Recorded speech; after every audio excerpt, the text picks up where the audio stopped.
the director was like, "Hey, here's what they sent me." I said, "Oh, yeah, actually, we changed that." And he goes, "Oh." And I was like, "Yeah, actually, here's what we're gonna do." And I gave him my storyboard idea that Wow. did not get technically approved. This podcast is about you, your journey in music, and how you got to where you are now. Yeah. Right on. So first off, where were you born and raised? So a little bit of a weird question because I always like I lived in a lot of different places. I was actually born in Valencia, California, which is Okay. a little north of LA. But I've lived and kind of like started music when I lived in northern Colorado, so like Loveland, Fort Collins area. And Okay. now I'm in Nashville. So Oh, awesome. I'm in Nashville as well. hey, check that out. Yeah, check that out. And I'm from California as well originally. So how I think two things there. Weird. everyone from California is moving to now, like, at least Tennessee is what I hear. But Yeah, it's weird. yeah. I've been here 6 months, and every time I tell somebody that like, oh, I moved here from California, they're like, oh my gosh, I've talked to like 14 people that have moved here from California. They're like, yeah. Yeah, I think it's pretty popular.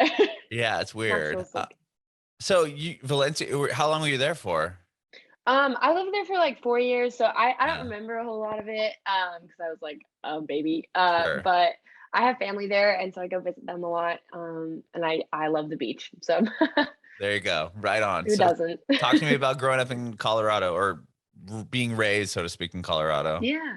Yeah, oh my gosh, it was, pretty I wanna say, like, wacky. That's just my word when I, like, can't think of a good descriptor. There's a lot that goes on when you grow up in the kind of, like, West/Midwest. Huh? Um, I've come to learn the term Midwest emo, which I think perfectly describes the music that I grew up on and the music that's influenced me today. I didn't even know it was its own separate genre, but, like, I I didn't would either. What's Midwest emo? I mean, it's a lot of, like, I think 21 Pilots is considered Midwest emo. It's a lot of, like, it's like emo music that isn't so, like, scream based. It's like, or like, but isn't so, like, grungy based. It's more like rock alternative influenced. I don't even know how to describe it. I just saw a TikTok that was like, if you listen to these bands, like, you're Midwest emo. And I was like 9 out of 10 on the list. And I was Aside like, from 21 Pilots, I'm curious, what other ones are there? so like I think Fall Out Boy, those are like the Okay. big names, even though they're like more popular in the general emo. I'm trying to think of who else. Arctic Monkeys, I think, sort of less emo, more alternative, but it's just like it's a weird So genre not of necessarily from the Midwest, I guess. not necessarily Okay. from the Midwest. It's like it's a style I think that like comes out of the Midwest, but like I don't even know. It's Interesting. Okay. yeah, so So you that's what grew I up grew on up on. Arctic Monkeys, 21 Pilots, Fall Out That's what Boy. I really loved when I started getting into music. Like, Got because, it. as a little kid, you'd catch me with like No Doubt, Gwen Stefani, and like Christina Aguilera, because I lived in the early 2000s. Hmm. So, but once I got into music and started writing music, I really loved like Paramore and a lot of like alternative bands. I really loved this one band called Thriving Ivory, and little 13-year-old me was devastated to find out that they had like broken up as a band. Um, Oh, yeah. Before I even started listening to them, which was the worst part because I was like waiting for new music to come out and nothing happened. But they were I like I just remember like driving. All there was to do in the little town that I grew up in was like drive. Like we had one movie theater and like a couple of Starbucks. And so there wasn't really a whole lot of like activities to be done. So a lot of times we would just go driving. Like you'd drive somewhere else to do something, or you would just like do a loop around like the fields. And so we would put music on. And I just remember like that was what I did with my friends. Like we'd put music on, we'd roll all the windows down, and we'd just like yell on these like small town highways just to music. And so that's like what I really loved doing. That's awesome. And did you play an instrument growing up? No, I learned guitar when I started to do songwriting. So my whole Wow. career started in this little town. There was a music shop right next to the grocery store, and my brother and I were looking for something to do. It was summer when we moved, and my mom was like, "You should go in there and like see what they're doing." And there was a Battle of the Bands poster. And my brother's a drummer and I'm a singer, obviously. And we walked in and asked them about it. Like these guys were such big music nerds that they just wanted to like recruit kids into music because like it's cool. It's fun. It's music's a great thing. And we decided to sign up and that was like my first instance of playing in a band. And my band like won the first Wow. summer. Yeah, I know. It was crazy. But we were in like the beginners category. Mhm. And there was like a beginner and an advanced. And so the next summer we decided to move up to advanced, but our kind of like mentor was like you have to write an original song. Like that's part of the category. You play 3 songs and one of them has to be an original.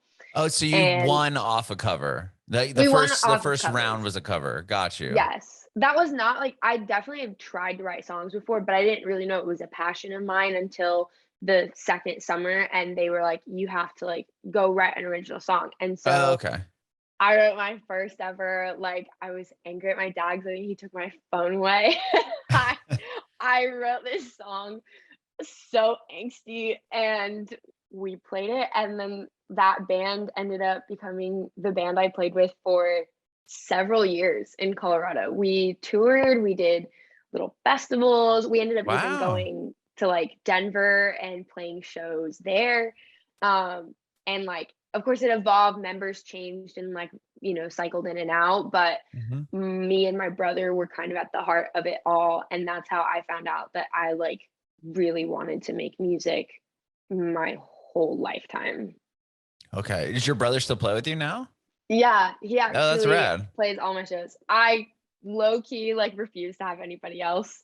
I'll be open to it if someone like presents the idea, but in the back of my head, I'm always like, well, no, like I'm gonna pick my brother. There's Sure. something about like we played together for years. I'm talking like this was when I was 13 when I wrote my very first song Okay. for this competition. So it's been 8 years now, and he's played with me for all 8 of those years. And like sibling telepathy aside, you just can't get that kind of connection with someone in one rehearsal. Like you Right. have to be with them. So he knows like all my movements on stage. If we're not playing to like a set like set list and we want to Mhm. go off the cuff a little bit, he knows like what my movements do. I don't even have to like do a specific hand signal. He just knows like my body language and where I plan to go with that song, whether it's like, you know, throw it into double time or to like bring it back down and go low. Like he just knows. That's cool. And does he play with anyone else, or is his passion music as well, or does he kind of just do it as a favor? Yeah, his passion is music as well. I would say he's like a big little entrepreneur. Because he also like streams on Twitch and like makes his whole income from that, which I Oh, think is wow. totally Like crazy. video games or something? Yeah, like video games. Damn, that's He's rad. yeah, he's super cool. For a little brother, but he always says that like music is kind of his number one passion in life. Mhm. Um, and he's been drumming for longer than I've been singing. So, it's kind of like it's in his bones, like you can't get rid of it. So Sure. he always does it with me. That's cool. So 13 is when you wrote that first song, and then that you were a band together for what, a handful of years? Yeah, so I don't think I went full solo. I hate saying that word because I do still play with the bands, like, and all my live shows have the same energy that you'd expect from like a full like alternative band. Uh-huh. Um, it's just like my name. But I didn't actually like move from a band name to like my own name until I was 18. So yeah, for like 5 years, 5.5 years, I played with a band.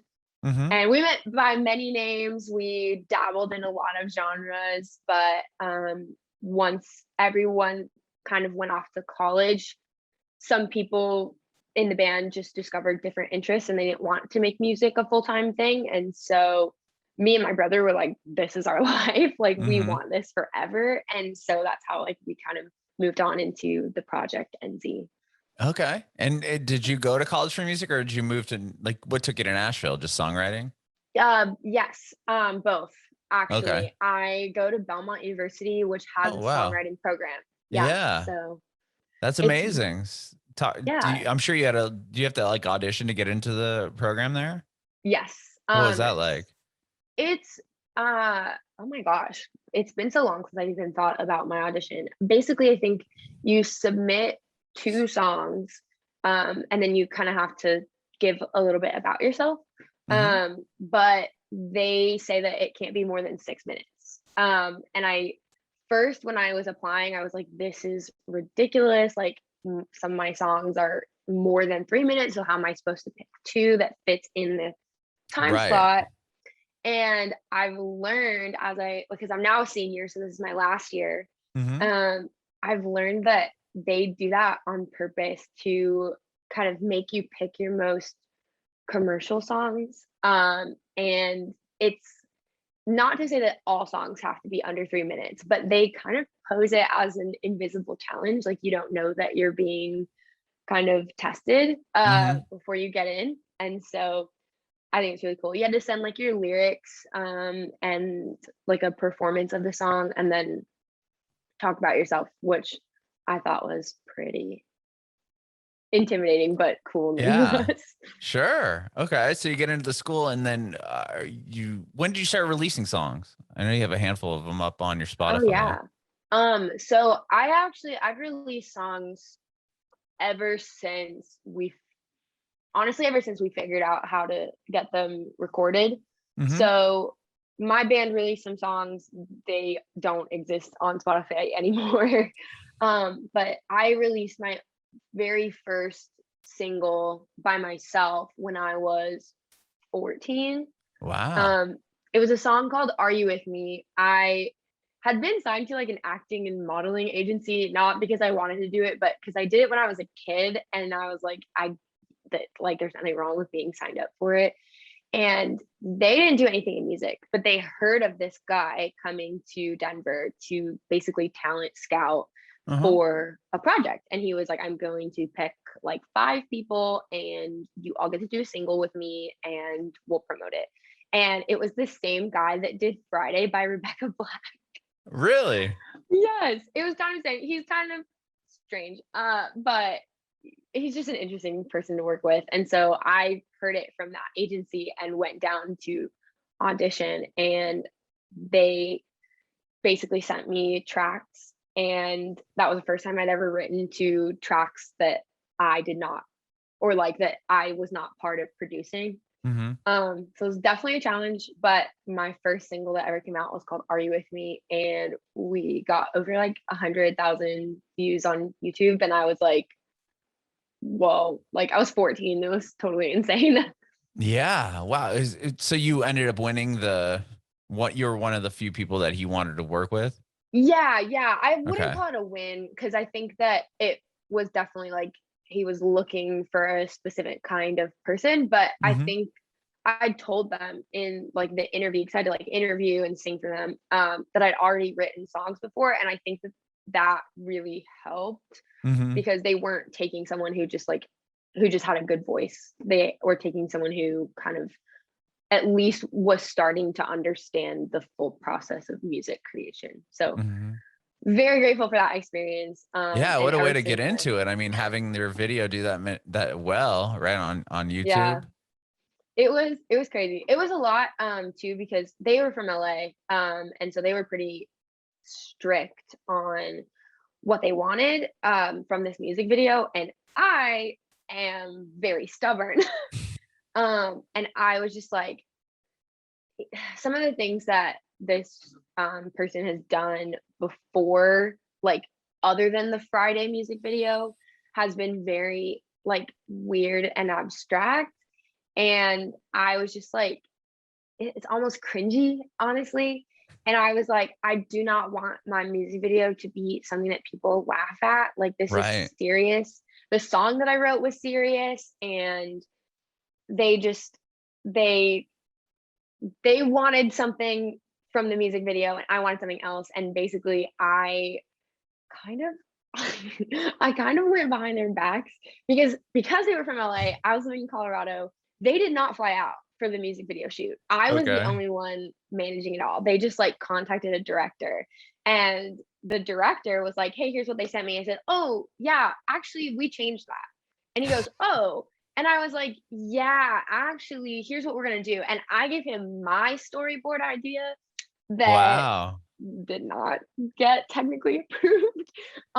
And my like friends, really, my family was there, all kind of like helping me like sneak this in, Hmm. and it ended up doing pretty well. So Right. I Yeah. have So like, they couldn't complain. I imagine. no, I mean, honestly, they didn't even say anything about it. They were like, "This looks great," and I'm like, "Okay, Cool. cool." Nice. So Yeah. that you got a little victory there with that many views, and then Yes. did those fans or people that viewed the video spill over into checking out your band that you started? Yeah, actually, we definitely used a lot of like that popularity Hmm. to boost the band because I didn't want to do a pop project at the time. I was like way too emo, way too hipster for that when I was Hmm. 14, 15. And so I was like, we were kind of being like, hey, like the lead singer of this band did this. So check out the band. And Right. so um it definitely helped. That's about the time we started booking bigger shows going into Denver. And then we actually had a development agency reach out to us to help us like, well, develop as a band. Right. Yeah. Um, and it was really great. I loved the experience. So it was really fun.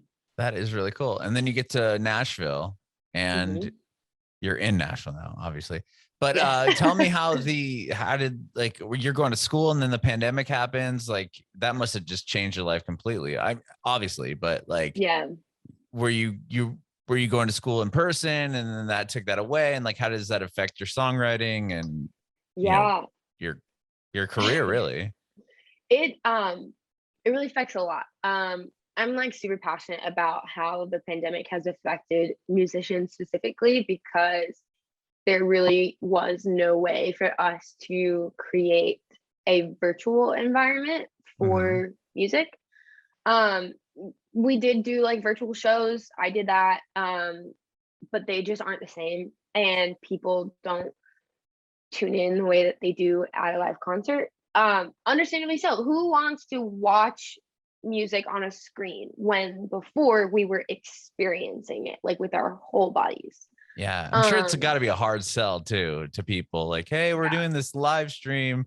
I mean, aside from just supporting the artist that you like, I mean, you could Mhm. go on YouTube and watch all this, right? Yeah, it was definitely difficult. And I feel really bad for like the venues. There were a couple of venues that shut down in Hmm. Nashville and Denver. Like that made me really sad to see go because I played those venues when I was a kid.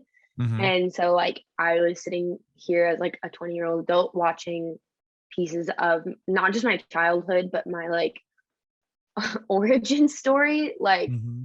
disappeared. It was really sad. Yeah, it's And rough. yeah, it felt a lot like a punch in the gut. I mean, for everybody, but I just opened for the Head and the Heart and Fits in the Tantrums in Wow, yeah, it was super sick. It was an amazing experience. that's huge.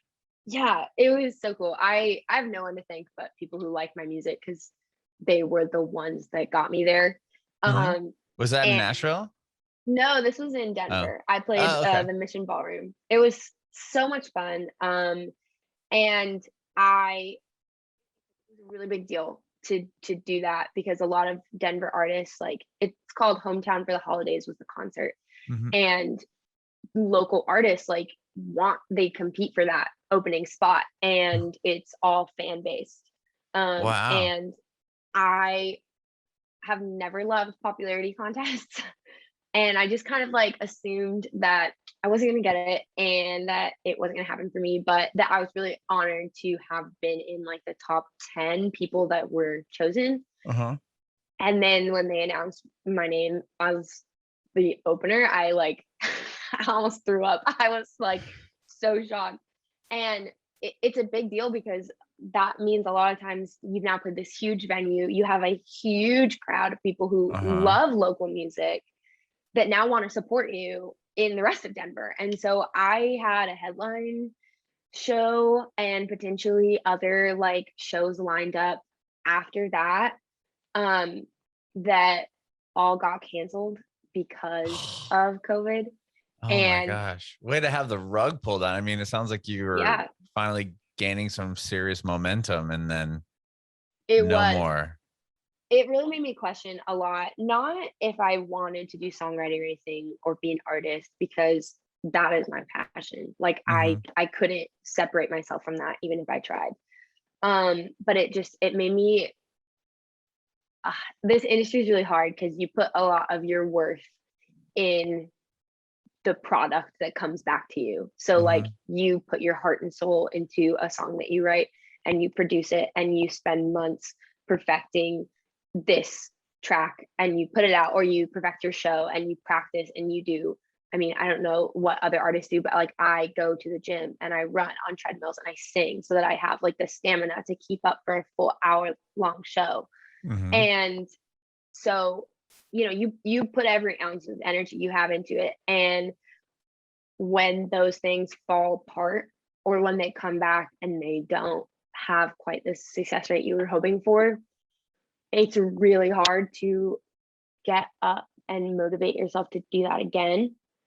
Mm-hmm. Because I mean, it goes against every part of our psychology. I mean, there's no positive reinforcement. Like we our brains want to chase things that give us dopamine, and when you put your heart and soul into something and you're having those like big moments and you're feeling good about it, and then like the song comes back and you haven't streamed 1,000 streams, or you didn't sell as many tickets as you wanted to, or you didn't get that opening spot that you were hoping for, like it really crushes your spirit. And like Mm-hmm. COVID was a big like instigator to all that anxiety and that kind of like crushing feeling, because it was nobody's fault. It was nobody's fault. It's not your own. It's not people. It literally just it happened. Mm-hmm. And that's even worse because you can't look at how to change it. Mm-hmm. There's nothing you can do to fix it. And so it was tough. How It's do you still tough. yeah, how do you cope with that? Do you put that energy towards writing music? Yeah, I put a lot of my energy towards writing more than I did performing, since obviously performing was so big Yeah, for me. sure. It's how I fell in love with it all. But I got to meet a lot of great people via Zoom co-writes, and Mm-hmm. what is super encouraging to me was meeting people who were several steps ahead of me, going, wow, you're good, or like, wow, I really like what you've done. Mm-hmm. And I was like, oh my gosh, like thank you so much, like very starstruck. And I think that's what really kept me going. And also like just changing my perspective on how I write music in general, because nobody taught me how. I just kind of started. Mm-hmm. And I figured it out as I went along. And so to be in co-writing rooms with people who were saying, one of the best compliments I've ever received was someone who after co-write, she like was still on the call with me, and she was like, I just love the way you think about songs. And I was like, what? And she's like, you think of them so differently than anyone else I've ever talked to. Like the way you put them together in your head is so different Mm-hmm. than anyone else I've ever met. And I was like, wow. And that just settled really inside me, like almost as like a blanket over all the bad things that had happened, that were like trying to tell me that like I should quit, or that Mm-hmm. like, will this ever go back to normal? Will I ever make it now because I lost all that momentum? like it just kind of settled as like oh, like no, I have something valuable to contribute here. Mhm. And that's kind of what got me going. Yeah. Um, And you wrote a song called Time Flies, which has a lot to do with the pandemic, right? yes. Yeah, yeah. We have a lot of feelings to get out about the pandemic. I think still, and I know a lot of people hate talking about it because I mean, I sometimes hate talking about it because who wants to remember this? But Mhm.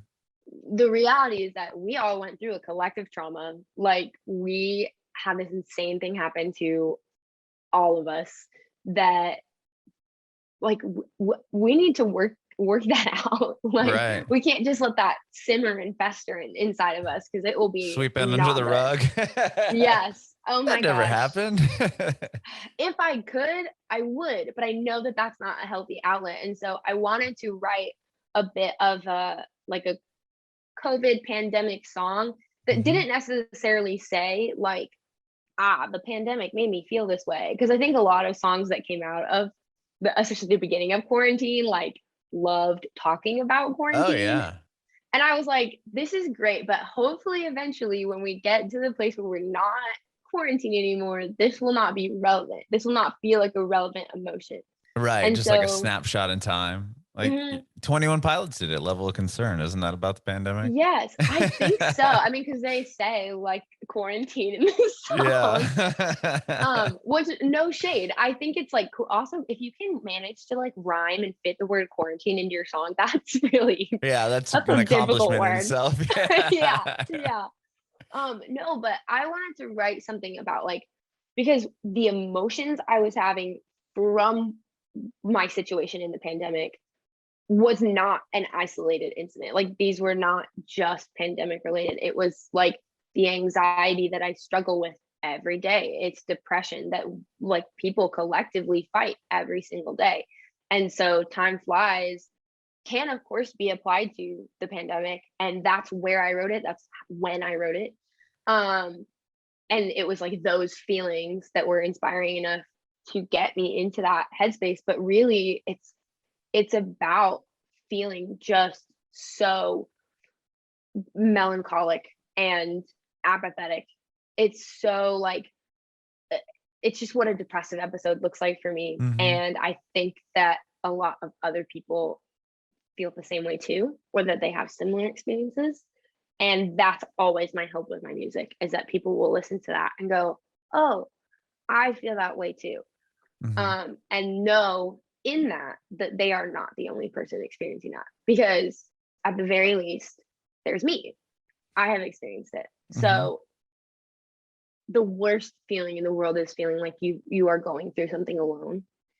And I think the pandemic brought out that in a lot of us. Even though we all knew the world was locked down, we still felt alone because it was Mhm. just us in our houses. Mhm. And so I just want people to know that like you are not alone, that that is not true, that there is someone else out there who can walk this journey with you because like it sucks to be Mhm. alone dealing with all those things by yourself. Sure, I completely agree with you. And Mhm. you're in your last year of school, right? Is that what Yeah, you said? Okay. yeah. And like, how is that must be difficult, I would imagine, like having to Yeah. transfer everything to this online learning. And are you back in school? Like, how does this Um, work? How do you collaborate and songwrite just all over Zoom?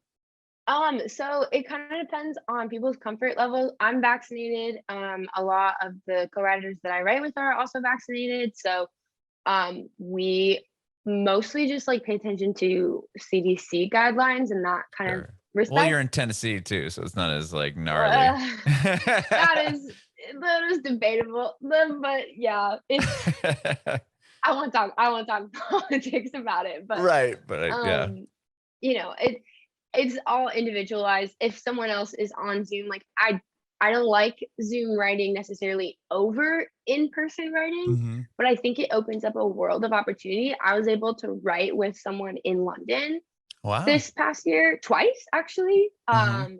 which was amazing because there's a whole different type of music in the Mhm. UK. Not whole different, but like what's most Different popular is perspective. Yeah. different. hmm And so like it was just really cool. I think that Zoom is definitely a good tool for people to use. I think that if musicians, if like music industry in general doesn't come out of the pandemic like streamlined for the online world, there will be some like breaking down of that. Because I mean, Uh, like all people use now to listen to music is streaming. So we're right. already in that online sense. We just need to like catch up as people. Hmm. But I actually am in in-person classes right now, which is good. Some I know that so actually I'm on a study abroad semester right now. Oh, that's I'm cool. in London currently. Are you? Wow. Yes. Awesome. But I know that Belmont right now is Is in open. person, but they're like doing masks for Sure. everywhere, no matter Hmm. if you're vaccinated or not. And then in London, it's a bit different right now. I don't have to wear a mask in the classroom, but I do on public transport. And then actually, they have a whole different system here. I have to like check in um, on my phone every time I walk into somewhere, so that if I got COVID or if someone around me got COVID, I'd get a notification saying that I was exposed to it. So it's Whoa. really weird, but That is crazy. yeah, What a it's really time. cool. Yeah, what a time. But you know, it's cool to see how they've adapted too. I mean, like Uh-huh. contactless payments are my best friend. I do not have to carry my wallet around. It's just my phone. Yeah. That's so silly. But like I actually even saw like people busking on the street with a little QR credit card code. reader. Yeah, Oh not even man. QR code, just a little reader. And they had a sign. They're like, "Would you like to leave a tip? Like every tap is £2." And I was like, that is so cool because one of the things I struggled with as an artist when I first started, or like even as a band when we first started and we made merch, we didn't know how to take credit cards. We could only take cash. And everybody Mhm. was coming to the show and they were like, we don't have cash. We don't do Oh, that. yeah, And I was miss a like, lot of sales that way. yeah, and it really sucked. And so then we started taking Venmo, and then we finally got a card reader. And I was just kind of like, it's just cool to see how music continues to evolve and Mhm. musicians evolve and adapt to the environment. And like, I literally saw that thing and I like DM'd the guy on Instagram and was like, hey, what is that thing that you're using called? Because I want to use that for my shows now. Because then people can just tap to tip you, and like, Yeah, it's that's kind of awesome. novel. Yeah, So I don't know, it's great. sure. Very, very cool. Well, Enzi, thank you so much for doing this. I appreciate your time. Yeah, thank you so much. I'm so honored to be here. I have one more question. I want to know if you have any advice for aspiring artists. Any advice for aspiring artists? You know, I will pass on a piece of advice that was given to me that keeps me waking up in the morning. Um, there is not a single thing that will ever make or break you. You can make mistakes and you can do well, and you might not end up like exactly where you hoped you were right after that thing, but that's okay. It's it's a building block. Nothing is ever going to ruin you completely, and nothing's ever going to skyrocket you. As long as you keep working exactly how you are, you can do it.